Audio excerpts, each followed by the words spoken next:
1 in 4 people suffer from mental ill health. But did you know that every 40 seconds someone dies of suicide? My remit is to spread awareness and teach people to learn to talk openly without shame, without fear, without discrimination, to remove the stigma and the barriers. And it's right, so many people take their life because they don't know how to deal with the emotions or the secrets that they've had to live with for years, some, because I'm going to read you out a message of a 15-year-old girl who left this message for her parents. Dear Mum, it's with a heavy heart that I write you this note, knowing the amount of pain it's going to cause you. Mum, I want you to know that I love you dearly, and I will ever love you. If I'm given the opportunity to live again, I will still choose you as my mum, and our family will still be a place of birth. But unfortunately, I know that there is not going to be any such opportunity.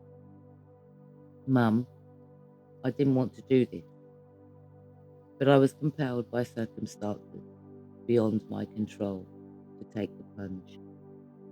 I tried my best to pull through, but my best was not good enough. I battled alone for about 13 months now, until my strength failed me. You and Dad could not decipher what I was going through, and maybe I should not blame you for that. My one and only brother came very close to understanding what I was passing through, but it was too much for his young mind to comprehend.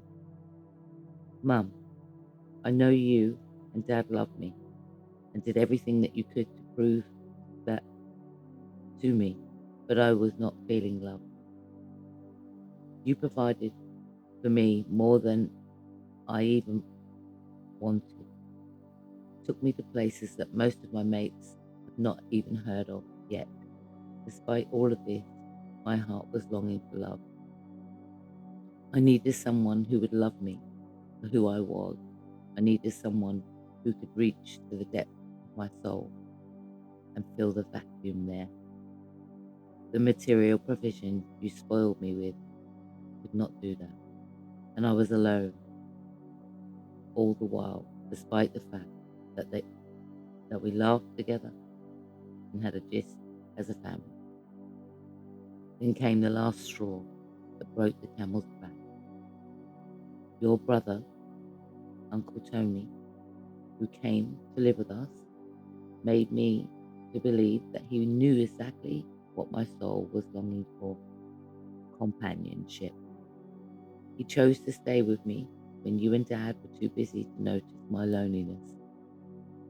He tried to keep me company when I needed someone to talk to, but had only gadgets and teddy bears as my company.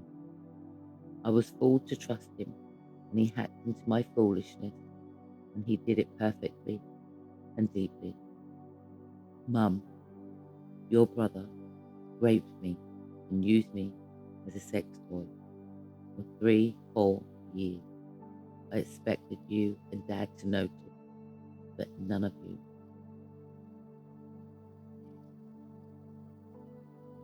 Heartbreaking that is to read that this morning.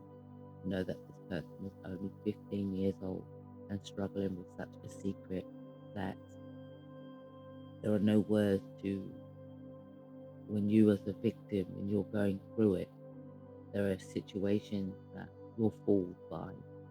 You're led to believe that this is the process of people you're supposed to trust. You cannot trust. You know, when I look at that situation, I think 15 years old. Gosh, many of you are going to go, gosh. And I'm going to say, well, my first attempt was 13 years old. And that's because I carried a secret so long. Didn't know how to express, how to tell, everybody's getting on with their life. And here I am with the so-called uncle, not blood by any chance, but the one that's always there, the, the mum and dad friend, closest friend. When people used to ask me, who is this man to you? Kind of like an uncle, you know what I mean? I have no clue. But that person took advantage of me for years.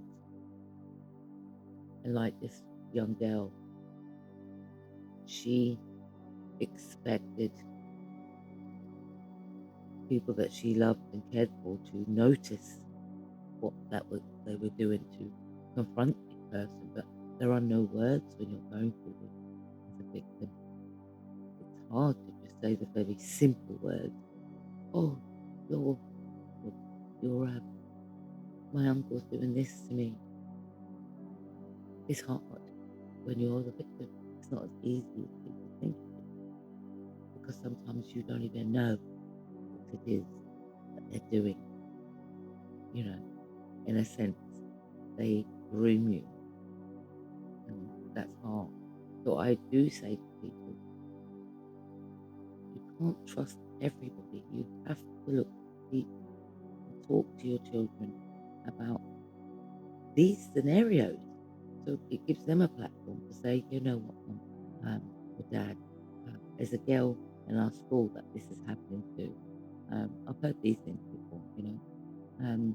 That gives a chance for the parents or caregivers to have the opportunity to speak about such heinous crimes towards humanity.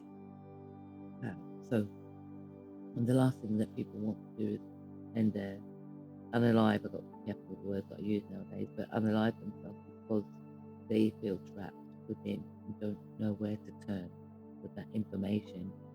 Because there's also the shame and the embarrassment for the victim. It's not easy because people normally say, I mean, I've seen it so many times when people come out and tell their loved ones that this is what happened to them, and the loved ones turn their back on them, blaming the victim, and also saying, well, you must have led them on, you must have done that. You've got all that shame and that stigma about abuse. But this is why so many people have so much depression. This is why some people have emotions that they cannot regulate on a regular basis because of the scar tissue, because of the trauma, and because nobody ever wanted to believe them. You know, so again, it's their justice. You know, for me, you have to raise awareness. You can't keep these things to yourself. You must talk about the protection of your bodies, your rights, and the games people play. Nobody has the right to have access to your body, and they certainly don't have the right to manipulate and groom your state of mind. Please, as I said earlier in here, every 4 seconds somebody is passing away because they don't want to be here. So please raise awareness for this. If anything, I ask you to share this post, because if somebody is listening, then maybe they'll get the courage to speak openly and protect themselves, and if necessary, go to the police about what they're experiencing. So secrets, they destroy lives. Why talk openly and honestly about things that happened to me? So I know there's somebody else out there that this happened to.